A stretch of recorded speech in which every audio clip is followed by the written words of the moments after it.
Bonjour à tous. Jean-Paul Gaultier était enjoué et intarissable pendant une rencontre avec les médias. Il a passé en revue ses 35 ans de carrière en racontant de nombreuses anecdotes. Sa première création lorsqu'il était enfant, un soutien-gorge pour son ours Nana.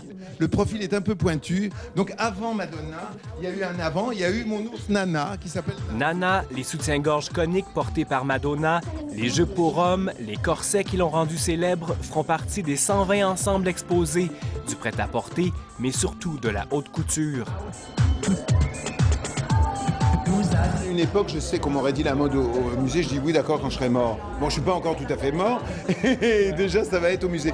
Cette première rétrospective Jean-Paul Gaultier se déroulera à Montréal plutôt qu'à Paris, ce qui n'étonne pas le designer. Le français, il faut qu'on ait déjà des références, il faut qu'il y ait de l'argent derrière, il faut quand même une espèce de code du savoir-vivre et du bon ton qui fait qu'on ne peut pas risquer au départ. C'est ça, un petit peu plus, un peu moins... Et les Français aiment moins les risques, ils aiment le confort. Il a fait appel au metteur en scène québécois Denis Marleau pour diriger des mannequins vivants qui feront partie de l'exposition.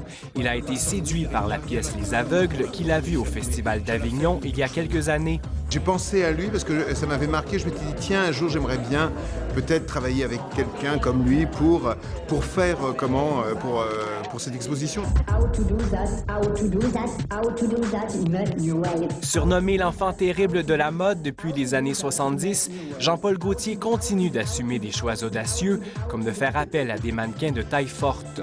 Je trouve que c'est très bien de montrer qu'il n'y a pas une seule forme de beauté. D'abord, l'extrême maigreur, quand elle est mal vécue, c'est-à-dire dans l'anorexie, puisque là, c'est du mal vécu, je trouve pas ça du tout réjouissant et pas du tout un modèle. Après Montréal, la planète mode de Jean-Paul Gaultier prendra la route pour Dallas et San Francisco. Le Musée des Beaux-Arts de Montréal souhaite évidemment présenter son exposition en Europe, où plusieurs ententes ont déjà été conclues.